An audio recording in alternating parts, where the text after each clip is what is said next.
人家还在做飞机，他已经把整个基地要越做越完整，以后啊，后勤就变得非常重要。你今天打掉一架，他马上再制造2、3架，而对方可能打掉一架，可能好久才能再制造一架。所以后勤中国会越做越强。那么当然，沈飞也是一样。沈飞也有第6代战机哦，你知道美国的第6代战机是由波音这个 F-47做的，它的厂房设备已经很难再往上突破，所以未来你就知道，你说是什么讯息呢？就是中国基本上在秀 muscle， 它把它过去隐形的 implicit 的一种我们在慢慢练身体，现在已经秀出来，告诉你很多东西你真的要小心，要注意到我们的实力，很多东西真的不可随便动摇。那我们不想打仗。但是真的，要非打的时候，没有人会赢得过我们。要来聊的是说，歼36就是我们讲说密集试飞。另外呢，陈飞也在规划建设就空天装配基地，预计要投资4.22亿人民币。然后呢，新征收机场周边工业用地有200多亩啊，建设一个空天装备厂房。这个新的厂房将会用来作为浩龙这个货运航天飞机一些空天装备的研制生产基础。而浩龙呢是大陆自主研发的第一款可以重复使用货运航天飞机，是由成飞设计研制的，特别为商业的航天空间站，就太空站呢低成本的运输系统而打造。所以现在中国的2大飞机的厂商啊，包括了成飞也好，沈飞啊，因为沈飞去年也在打造27万平方公尺的新厂房，拼命的扩厂。那背后我们怎么解读中国航太业的一些信号？我们先讲这个，在2战的时候呢，全球最大制造强国就是美国，现在是中国。那么过去的美国呢，一天可以制造非常多在军事上这个可是用途的，不管是炮弹、坦克、飞机等等。现在呢，他们说他们1年可能做不到几艘船，而中国人一天可以做到很几艘，甚至有人在调侃说，美国利用同样的时间，终于做出了一个比如舰艇或者飞机的时候，中国呢已经做出了一个这可以创造非常多飞机的一个船坞，这个船坞或者一个飞机场，诸如此类的。我的意思是说啊，那个在中国制造2025，就是2015写的里面，这样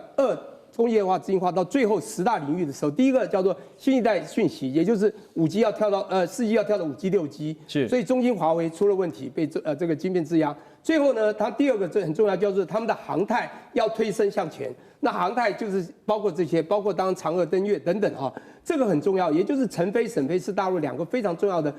我们讲这个制造飞机的基地，不管商用、军用，尤其是军用，我们都知道现在不管是那个5G、6G，现在还有战机叫5代机、6代战机啊。我们知道现在5代战机，不管是美国 F-35、中国的歼-22，打来打去，不管较量谁高谁低，即便是全世界认为 F-35最强。但是中国歼-22也不一定输啊，但是中国已经密集在试飞歼-36，这是成都的成飞，这个试飞呢已经成功，而美国呢最少在很多的报道上最少3、4年，他现在要预计在2028年去才有办法去试飞，我觉得他们缓不济急了。而沈阳一样的，你看他做的这个空天装备的这个装备基地，我的意思就是说，人家还在做飞机，他已经把整个基地要越做越完整，以后啊后勤就变得非常重要。你今天打掉一架，他马上再制造2、3架，而对方可能打掉一架，可能好久才能再制造一架。所以后勤中国会越做越强。那么当然沈飞也是一样，沈飞也有第6代战机哦，歼-50也会摇摇欲出啊。你知道美国的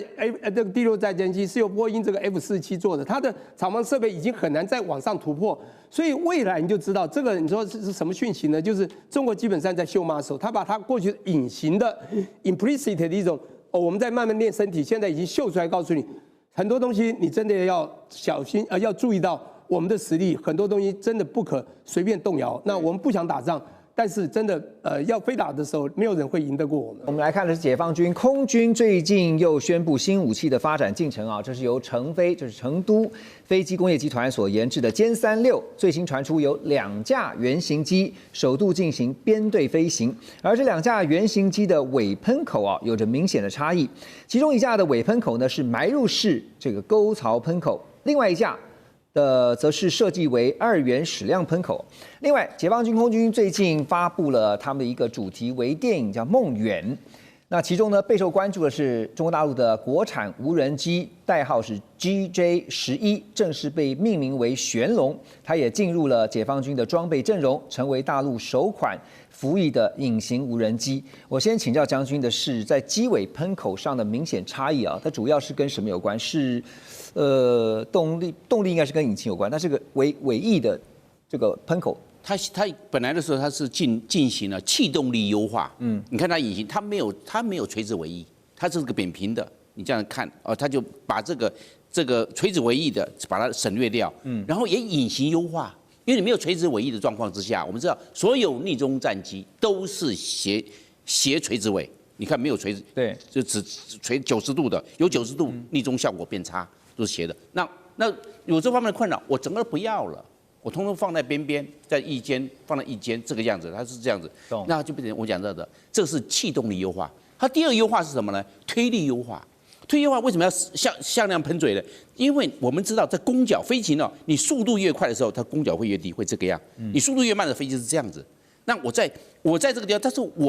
我的喷口喷出的气体的角度永远不会变，都是向下喷，但是不一样。我这个向量喷嘴会针对我的弓角来调整我的喷口的位置，哇，这样子变成推力最优化。在电脑经过换算，我这个就自动调整，不是人控制，是我们讲的线控制，电脑控制，那就变成推力优化。推力优化因为它这个我们讲的歼36是全世界第一款3个发动机的歼击机啊，战斗机啊。以前都是就双发动机或单发动机了，没有3个发动机，因为它背上还有。所以这可以增加在空中的缠斗力。这个我们可以讲增加空中的速度，还有我们讲的节油。就是说我的航程会变远，我可能可以到达4000公里、5000公里，我可以做长程的这种攻击，或者是渗透轰炸。为什么？因为我优化了，是这样。所以我认为它这个歼36是在这一方面，还包括呢逆中，包含推力。还有气动力，还有包括逆中，对，3个优化。那将军怎么看 GJ11？这个接就是攻击11。那攻击11，中国大陆现在已经初级量产，因为它现在已经有8架了，2025年才完成8架，初级量产完毕就准备列入作战序列，所以大家对攻击11开始很关注了。那海军也有，海军叫做攻击21，也是同样的。那攻击11的话。它大概它的特在哪里？因为它整个飞机的长度12.2公尺，但是它的翼展14.4公尺。哎呦，我认为它这样的比例刚好对这个无人机来看，还对逆中来看的话，这个大小是刚好的。然后这个它在哪里呢？将来的时候做踹门的角色，为什么？因为它里面还有2个弹舱分开的，2个弹舱跟4个挂架，那我就2乘4等于8个挂弹，8挂那个你挂那么多干嘛？我好踹门啊！那为什么要派你踹门？因为你你逆中又没人，那换句话说，我只是装备损失啊。对，震动轰炸这个实施完毕之后，踹门完毕之后，可能后面的歼16也好，或者它的这个苏凯3洞下去做攻击。了解。他把那你踹门踹什么门啊？踹虾、打雷达、打通讯站。雷达一打坏之后，追踪雷达、收雷达都打掉了，没有了。那这样的话，那后面的进去的话，人家瞎子啊，你就可以进去如入无人之境，做一个我们讲的战场主角，或者是密支支援作战就可以了。所以攻击11它是在这个地方，那这个空军做完了，那海军要用啊。所以海军只是这个结构，为什么？因为它要上航母，所以它结了起落架强化，另外一个抓了那个我们叫做捕捉钩。他好像就刮那个成飞研制浩龙啊，他们号称是能够重复运输设备到太空去支援相关的建设。那我们想到的就是美国的 SpaceX 也是啊，不断在测试这个可重复使用而且回收的火箭嘛哈。那未来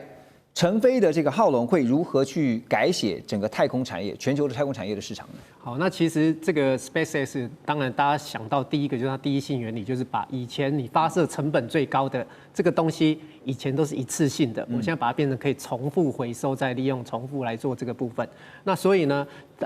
可是如同我们这边所知道的，以往都只有这个美国这边 SpaceX 可以做。那但是呢，现在如果中国的这个成飞也可以来做这样子的一个商业服务，因为它其实这边有提到是商业的这样子的一个发展，商业的一个提供这样的一个商业服务，是，所以其实来讲，我们就可以预期到是说，同样的这样子的一个概念，那它就有可能可以提供类似像 SpaceX 这样，就是可以重复性的，那整体的，我今天不管是所谓在筹这个运送卫星。因为像现在这个大家提到所谓这个低轨卫星 LEO 的这个部分来讲，也是 SpaceX 它现在的发射量是全世界最大最高的这个部分。对，那所以呢，透过这样子的一个方式，也许这个中国大陆它也可以提供它这样子的一个商业服务。对于它航太的这样子的一个这个科技的这个部分，在某一个程度上也是要告诉全世界说，不是只有你美国可以有办法做这个事情而已，我中国现在也可以来做这样的一件事情。那但是呢，我们又必须因为其实这个是它的发展方向嘛。那接下来大家要看的事情是，我今天可以重复，那到底我可以重复几次？那我整体的一次发射的成本总 total 算起来。这样的一个成本能够跟真正 SpaceX 这个部分相比较差多少？因为这个目前还未知，好，所以这个其实是我们后续要看的这个部分。但是在这里我们可以看到中国这边很强大的这样的一个企图心。对，是，而且其实这就让我想到说，中国大陆的制造实力是不容小觑的，是非常强大的。然后刚刚我们特别讲到说，美国这边的 SpaceX， 那现在讲到的浩龙其实就是对标啊，尽量的去想办法说，我可以跟美国并驾齐驱。而且其实中国大陆还有一个优势啊，就是他们常常引以为傲的，就是 CP 值非常的高。是啊，特别还强调说，好的东西，然后呢，但是价格是相对来讲是比较低廉、比较便宜、比较平价的哈，甚至是白菜价啊。未来如果在应用在商用领域的话，那这个白菜价都可以进太空的话，那真的是非常诱人的。是。那我要问的是说。不过回到一个关键性的问题啊，也就是说，在这个未来的重复使用的运输设备上面，它的品质跟它的安全可能会是最重要的关键，这一点我怎么看？那其实因为这个部分来讲，就像我们如果同样在看当初 SpaceX 在开发这个所谓重复性的这个部分来看，它其实也是这中间过程也不是那么顺利，所以其实我们就像我们刚刚所提到的是，我们要看它接下来发展出来的这个可回收的这样子的一个包括是火箭啊，或者是整个回收的机构机制这个部分来讲，到底做到什么样的程度？这要从它的规格或者是整体来看。那但是我们可以预期的事情是，在一开始。它绝对不可能像 SpaceX 现在可以提供这么多，我一次可以几十颗、几百颗的这个小地方的这个卫星上去，然后同时就直接部署。那这个是目前像我想这个是也不可能直接一触即成哦，但是可以看得到的是它的这个方向是。就真的是在秀他的 muscle 出来，而且可以感受到中国大陆强大的企图心。就是呢，台下的军官星星们呢排排坐，在左边右边这个演讲的呢就是美国的战争部长赫格塞斯。那这个礼拜呢，大家都知道呢，他把全球各地的高阶指挥官、高阶将领呢全部拉回了美国。那排排坐在听什么呢？听训。他说呢，美国的军队实在是必须要加强自己的实力啊。但是呢，这张图特别也是网友在揶揄赫格塞斯的。为什么？他们说，如果军官们像是赫格塞斯一样，在 Signal 的聊天室里面聊战争计划的话，恐怕就会被军法论处哈。但是唯一的例外就是赫格塞斯。好，那在这个会议之后呢，也有一位4星上将，他说。既然这个川普也好，或是赫格塞斯也好呢，在这个会谈当中呢，告诉大家说，如果不满意现在整个美国政府对军事方面，就是军方的一些决定的话呢，大可以自请离职。果然就有上将离职了。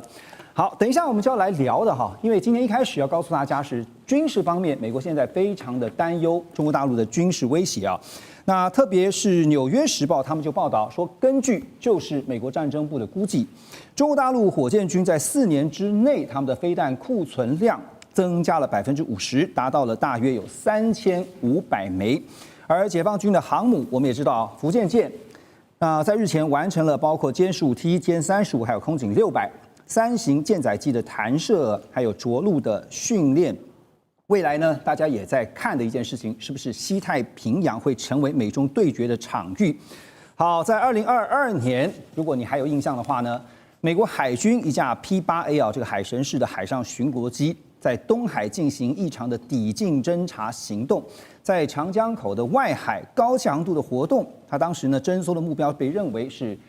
当时要新下水的福建舰。那么，央视在2025年这个国防军事频道利剑也首次公布了，当时呢歼16驱离了这架 P8A 海上巡逻机的画面。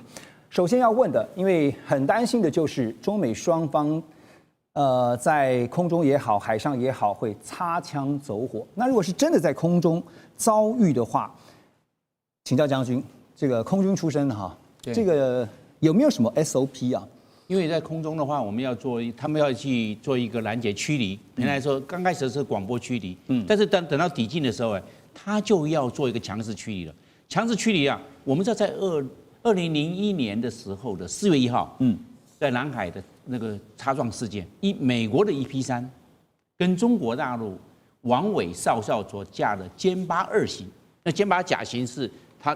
的进气口在中间，但是歼8乙型的啊，它进气口在两侧。在南海空中擦撞，王伟有弹射跳伞，但是找不到了，汪洋大海。那美国的呢，它整个的雷达撞掉，还有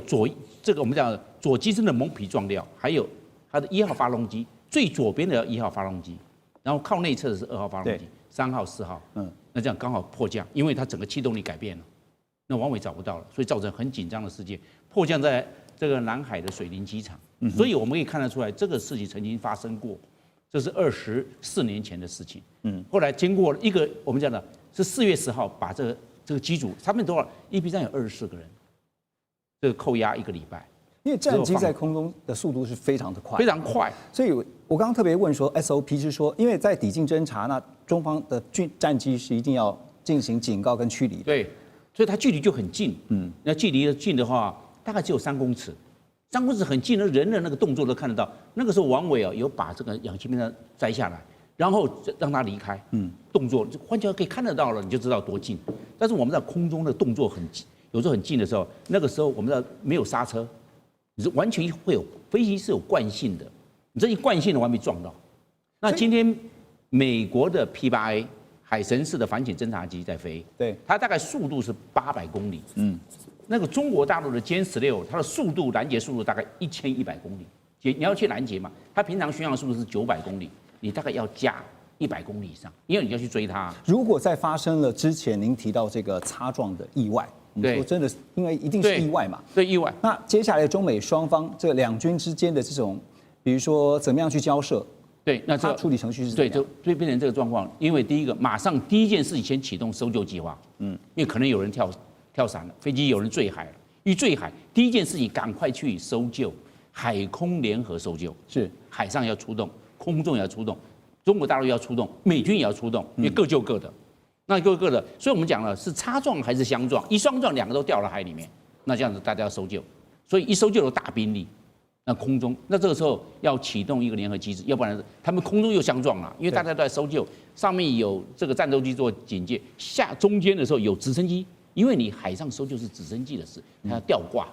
对不对？那这样子的话，还有海面的军舰也要过去，那这样的哇，就两个变成海上不起遭遇就来了。这可以想见了，救人第一啊！对，不管是中国大陆或者是美国这边的战机，如果真的发生了擦撞的时候，万一落海，这个飞行员的生命是最宝贵的，要先救起来。不过接下来也要看到，就是说，因为其实我们想说，在西太平洋也好，包括台海、南海都有可能会发生。我们讲说，对两军这个战机啊，在空中遭遇，甚至包括呢航舰在水上遭遇的。万一擦枪走火怎么办？美国海军学会新闻网哈最近也报道说，陆战队就宣布呢，无限期延长在日本冲绳的像是 MQ9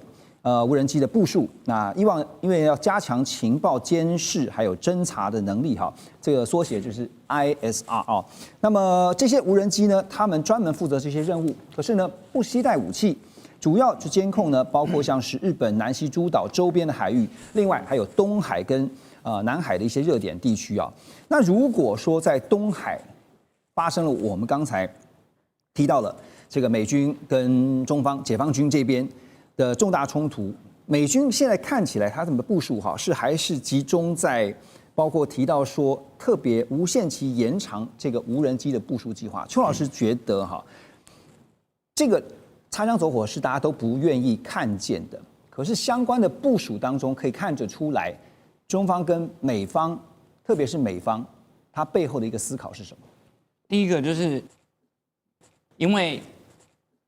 美国第7舰队的评估就在印太的方向，还是因为你必须要保持高度警戒，你永远不知道你下一场的冲突会以什么样的形式发生。那有可能是因为类似像刚刚举的这样的例子，就是可能在海上的侦查搜索，甚至在拦截的过程里面擦枪走火，对，或者是海面的舰艇在互相借互警戒的情况底下，可能就跟菲律宾南海发生这样的情况撞在一起。那这些东西其实，所有的历史事件通常都是由小小的意外事件引起。比如如果我们回想1967年，美国海军跟那时候北越在东京湾发生的事情，那可能一些原本不是蓄意，或我们甚至不认为它是一个刻意的行为，但是因为这些意外有可能会导致巨大的变化。那通常海军部署的兵力其实本身就必须要应对像这样子的突然来的改变。那刚刚何荣讲就是 MQ9，这也是因为解放军的海上的力量越来越强大，你想要再透过过往 P8A 或者其他有人机对中国大陆沿海地区执行抵近侦察的风险越来越高，所以他们现在决定使用就无人机，对，用无人机来做。那这个无人机其实在做侦察搜索的时候，美军其实还是有特别的顾虑，大家要特别注意。我们经常看到有一些专家会讲说，日本部署 MQ9，其实不是，这些在日本部署的 MQ9，目前仍然都是由美军在操作，并不是由日本自卫队操作。这是第一个。第二个，美国在印太方向总共有5艘航母，那扣掉斯坦尼斯号现在入港维修嘛，那可动用一般规划的兵力就是有4艘航母，但其中雷根号是常驻在横须贺，那其他的3艘，因为可能会支援全球其他任务，但是主要还侧重在太平洋这个方向。对，所以我们可以想见，其实美国在预防印太这个部分，就跟解放军有可能因为擦枪走火，或者可能因为其他政治事件或其他我们无法预测的事件，其实美军是做足准备的。而且现在像老师刚刚分析，就是说将军也提到了哈。传统上都是有人机，但现在先是派无人机，然后再有人机，这让我想到最近这个俄罗斯大批的无人机去测试这个北约的立场跟这个对于现在乌克兰战场的这边的态度哈。那所以呢，讲到说无人机也好，那现在进到有人机的部分就是8月7号，我们也看到了日本航空自卫队因为他们正式在九州新田原空军基地部署了第一批的3架 F-35B 那这个 F-35B 的战机呢，是洛马开发的第5代多用途，而且号称是隐形战机。那跟其他的 F-35机型相比的话，这个 35B 呢，它具备了独特的短距起飞、垂降，还有包括呢这个刚刚特别提到它有隐身的这个功能。好，风传媒也整理报道说 ，F-35B 呢配合日本出云级的轻型航母这会是日本首次具备远海投射固定翼战机的能力，为的就是大幅要扩展他们防卫的范围。所以蔡老师从这个战略部署来规划，你看就是说日本在东海，特别是东海这一块的防卫 ，F-35B 它未来可能会扮演什么样的角色？配合出云号的。自然的话就完成了我们所说的航母这个字眼。过去的话，他们讲他们就出云号叫做多功能护卫舰，他们不讲是一个航母。可是虽然说它已经有类航母，那说对，现在都很强调是类什么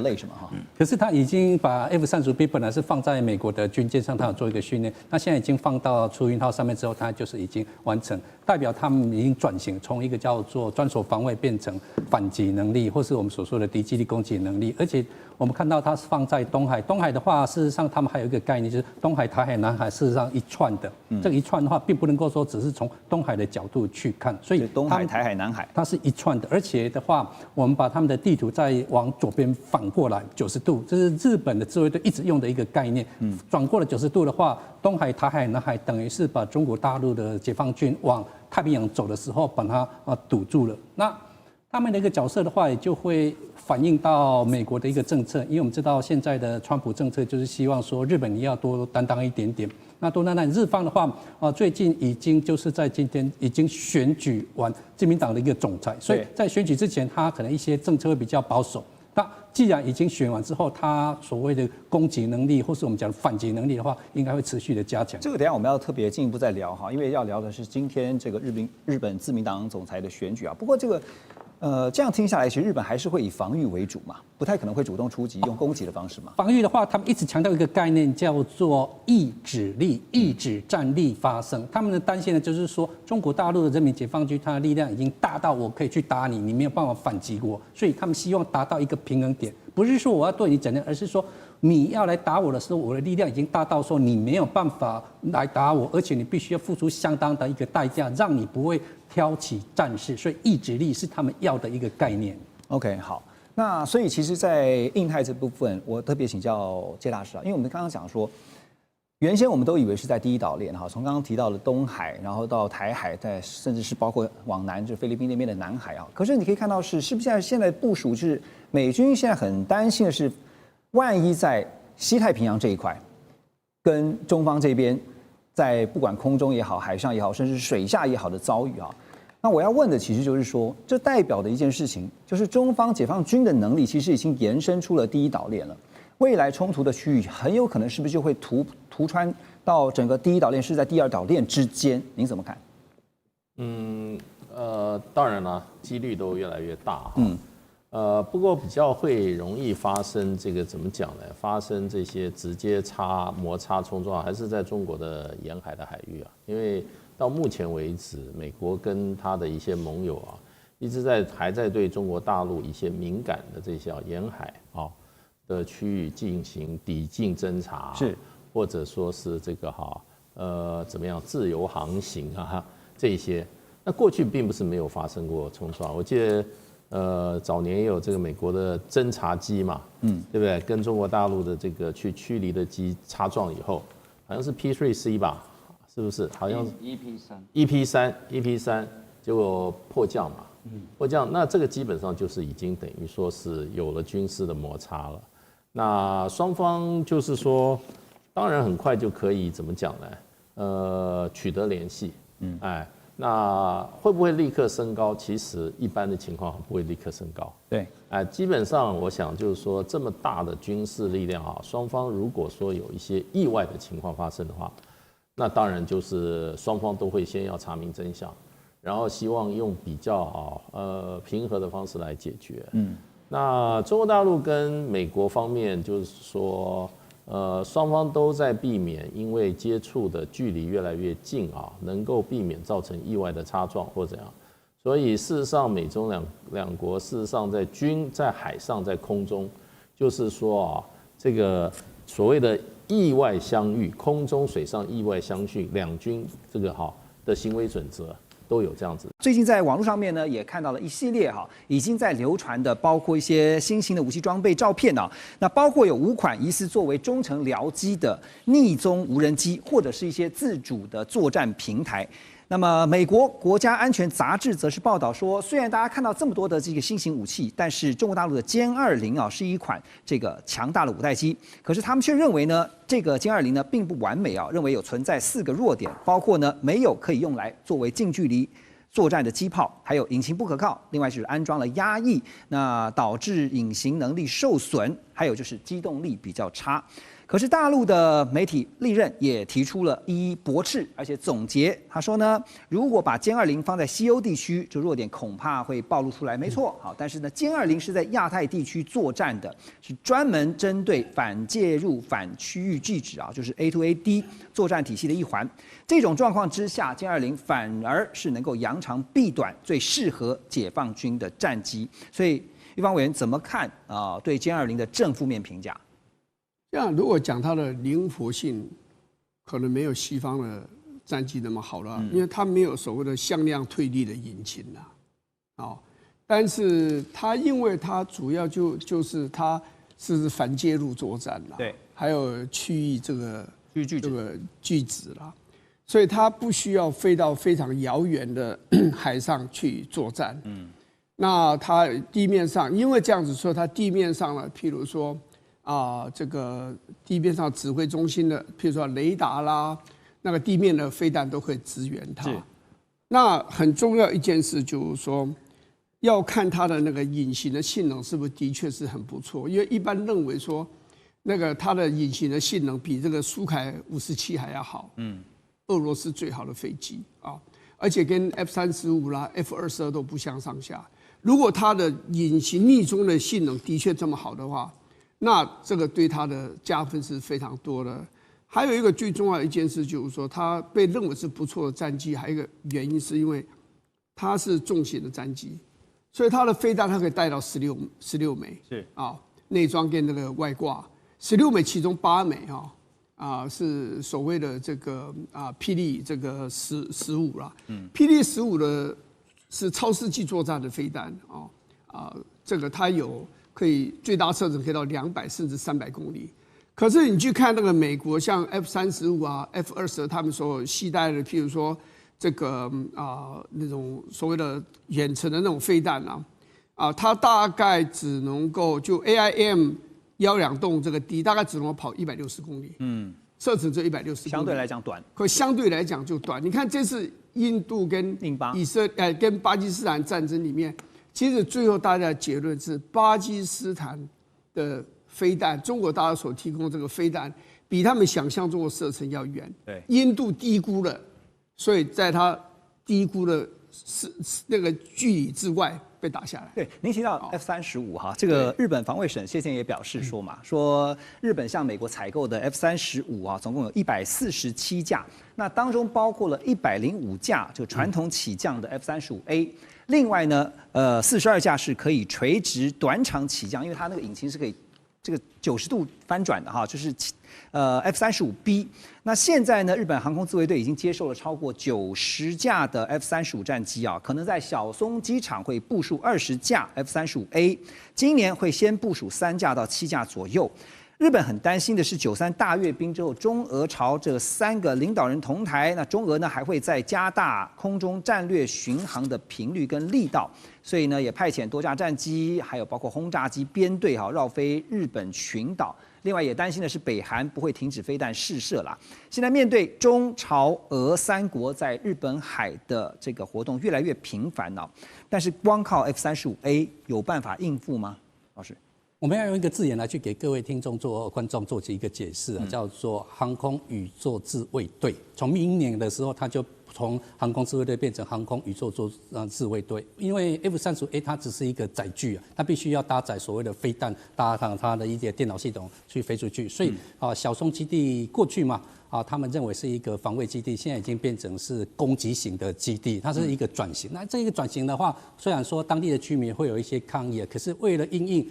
中朝俄，那他们的力量已经开始聚集在一起之后的话，他们当地的居民应该也可以去一个理解。但是我们又会从今年他们正在编的预算去做这一个解释，因为这是2026年度的国防预算，这是他们知道防卫费还是持续的增加，明年预计会来到8兆8454亿日币。那从中有一个是1兆246亿是来自于所谓的 stand-off 飞弹，因为 stand-off 我们知道就是比较长程的一种飞弹现在的话大概就是1000公里，也就是我虽然说 F-35A 的数量可能跟中国比起来暂时没有比那么多，可是我如果说飞弹挂上去之后的话，一定可以去把你压制下来。F-35A 未来的定位，您觉得日本会赋予它什么样的一些角色？F-35A 它是一个比较偏攻击型的角色。那攻击型的话，我们有另外一个概念叫做反击能力。那反击能力就是说我可能过去是你来打我的时候，把所有飞弹都挡下来，但是他们发现好像挡不下来。那如果说你来攻击我的话，那我也派我的飞机上去，我也可以攻击你。包括在熊本，他们现在1000公里的已经部署上去了。1000公里的话，包含的北韩已经都进去了。上海的话也进去，所以上海沿岸的话都已经包上去。所以我们刚刚又讲的就是所谓的航空宇宙自卫队，是明年就是一体的成型。所以未来的性质由防御转为攻击聂老师，我继续请教你因为这次大家在关注的93大阅兵，大家也会看到是随着中俄朝3国强权领导人的同台那这个全球的集团对抗会不会越演越烈？那我觉得当然会啦。我觉得这个局势的形成蛮有趣的。我先讲一下93阅兵这一次呢是有特别的历史意义的。我觉得最少有3个。第一个，他又强调是80周年，这算是一个大的日，80周年抗战胜利，还有反法西斯嘛，世界反法西斯的一个集结。第二个，我们也知道大家都在强调，他们也准备很久，叫最大规模，甚至可能是超强战力的一个军事展示。那这样的阅兵呢，当然会有非常多的亮点。第3个我觉得很重要，就是您刚提到的。现在这里面有一些重要的国家，他邀了26个主要的国家，里面还不止你讲到的这个，我们讲中国邀了这个俄国，还邀了北韩嘛，还有伊朗，他的这个主要领导也会来啊。所以你知道现在有个叫，当然这反对势力会把它称为叫邪恶嘛 ，evil 就是叫做邪恶轴心国，你听过吗？邪恶轴心英文叫什么？叫 CRIMS 什么呢 ？China、Russia and 这个 Iran， 还有这个 North Korea，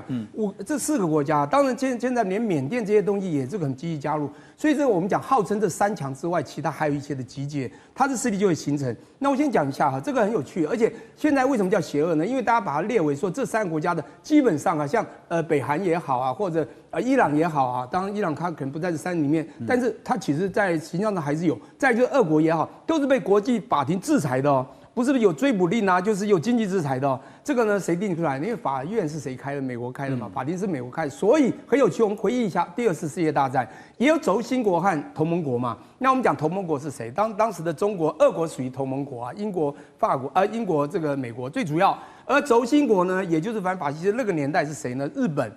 还有谁？这个德国、意大利，现在德国、意大利比较这个好像不相关。意大利还进，反而日本进到了轴心国，叫新轴心嘛，不是吗？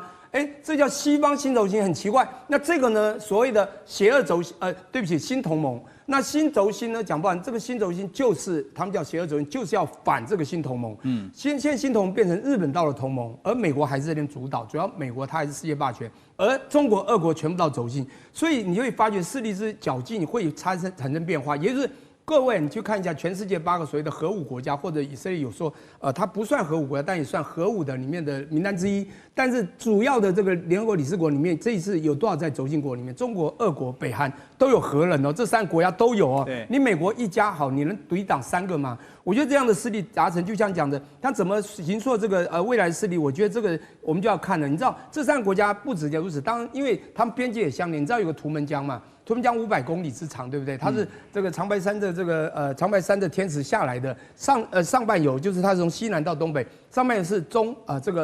北韩之隔离，但在这个下游呢，就是中国北韩和这个俄罗斯，你知道他们有地缘相近，之前就是因为地缘可能会有一些战事，可是他们有不一样的情感。对，为这个连结，我觉得第一个他们将来会有他们的优势能力的互补的集结。第二个我觉得他们会有共同的这个意识，这种所谓的目标打击或者目标抵抗的集结。我觉得这样子的形势会越来越烈，也就是为什么93阅兵，我们讲一个最重要的金正恩为什么这次要去？他的多边舞台他基本上不去，他爸也不去，那是他的祖父才去的，1981年。这么久他为什么去？而且他很积极的想去，连你看莫斯科类似的俄国的那个抗战胜利5月9号他也没有去啊。他这为什么来？因为他现在非常强去，所以这个形势比人强。我觉得这种集结力量会有一个不同的未来。《华早报》啊，他们最近有一个报道说，大陆央视在8月1号的这个建军节特辑啊当中特别提到了隶属中国大陆空军精英部队第1航空旅的战机。飞越了巴士海峡以及对马海峡执行巡逻的任务，而在节目当中还多次出现了歼20这个战机的画面。报道特别点到说，对马海峡是连接东海与日本海的关键航道，同时呢，也是美军萨德系统还有美日韩3国雷达网高度重叠的战略重要区域。但这次呢，歼20的飞行不但没有被日韩军方通报，甚至还疑似没有被侦测出来，所以引发了外界质疑，说现行的雷达网是不是能够有效的追踪像歼20这种先进的逆踪战机？那么大陆的腾讯网军事专栏军武刺猬面就分析，歼20呢是中国大陆第一款5代隐形战斗机啊，号称能够跟 F-35，就是美国的 F-35来竞争，外销的价格大约是8000万到1亿美元啊。好，所以我想先请教立方委员的是，歼20对于日本跟南韩的这个战略威胁啊，您怎么看？它威胁这是很大，就是它目前来讲5代机隐身的5代机，全世界排名第3个隐身的5代机啊，这个出现在这个就服役成军服役，它比那俄国57那个都还要快。那它的威胁很大，原因因为这个飞机的航程非常远，它的航程可以到达5500公里，最大的航程，作战半径超过2000公里，啊，然后最重要，它上面搭配了这个霹雳的这个空对空的飞弹，霹雳10啊、12啊、15、21，霹雳21的这个飞弹射程是300到400公里，你看它有多远？所以这一款的飞机引申，如果这次说它在飞过对马海峡，日本、这个南韩，可能包括美国，对，他们的防空系统、他们的雷达都没有看到的话，竟然都没发现，都表示它的隐形的功能是非常非常强啊！这是美国一直很担心的，说中国大陆可能有办法让它的隐形的功能变得非常的强，这个大概就是他们的这个担忧是有原因的。它的航程既然可以飞这样子的远，然后呢，它又可以搭载这么长程的长射程的这种飞弹，对，300到400公里，它飞那么远，又可以射得这么远，那你想想，这个威胁就直接这个日本的全境都可以受到威胁，而且如果都在它的航程范围之内。那有时候再搭配航母的话，那更不得了。那是啊，但是它不是航母的舰载机啦。但是就说你航母出去的时候，它某种程度它可以提供它的防务，跟它的预警机搭配的话，那就会有这次巴基斯坦跟印度的那个空战，让印度很没面子的那样的情形就可能发生。第一个就是说它的那个空警就搭配它，然后底下可以有航母，对不对？他们一起作战，就联合作战，空这个跟这个海一起联合作战。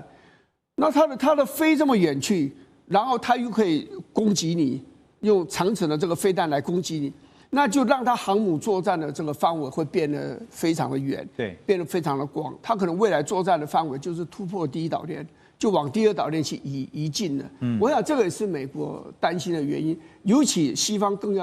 更在担心的一件事情就是说，航母其实并没有那么可怕，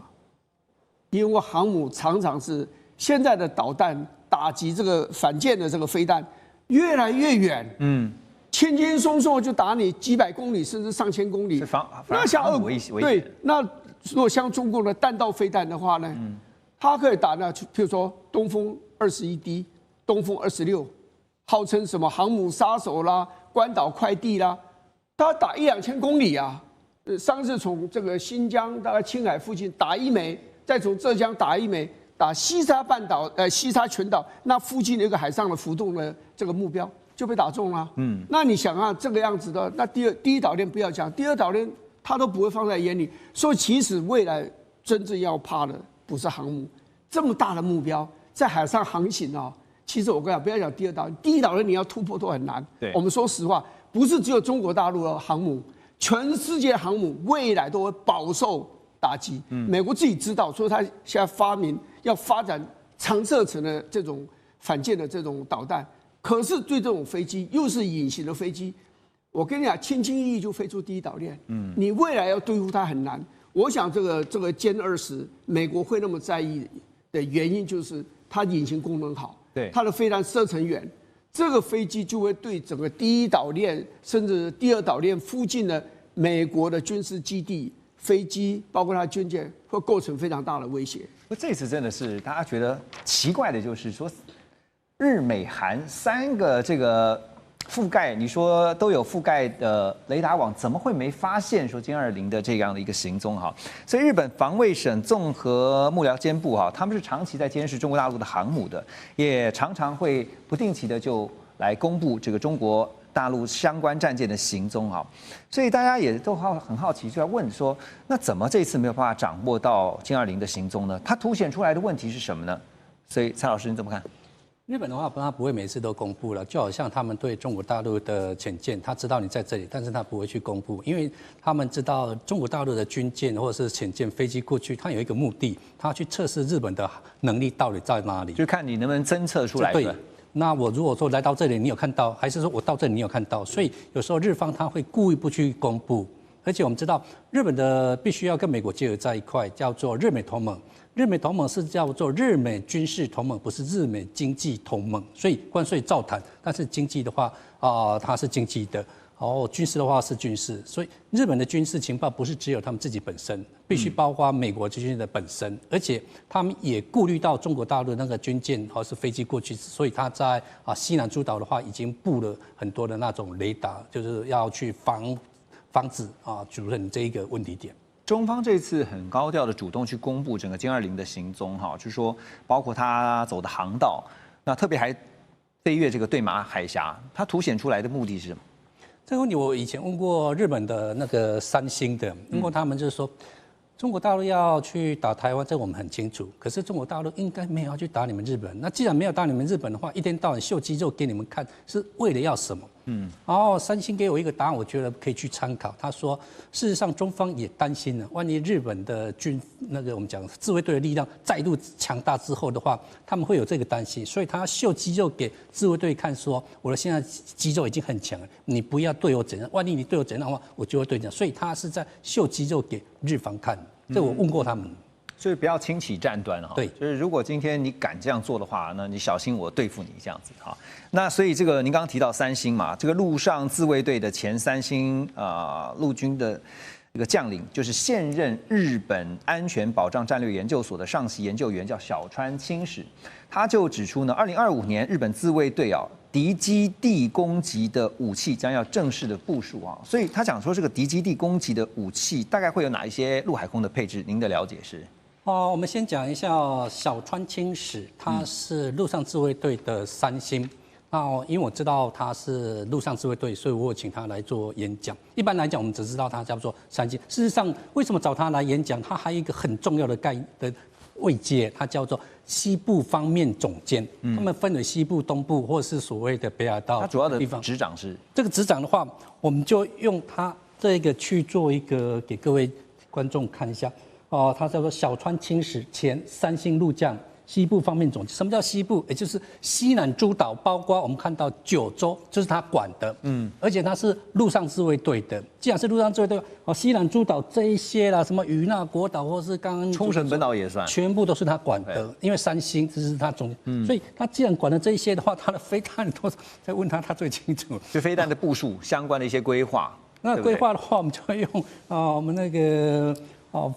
防卫白书2027年7月15日公告出来的第293页，他们也告诉中方，我们这边都部署的飞弹，我们部署的电站都在这里，不管是空军、海军陆海空，全部都有。我也告诉你都在这里，是4月1日最新的一个。所以说你飞过来的话，当然我们可能会担心，但是我也告诉你，我已经在这里有准备的。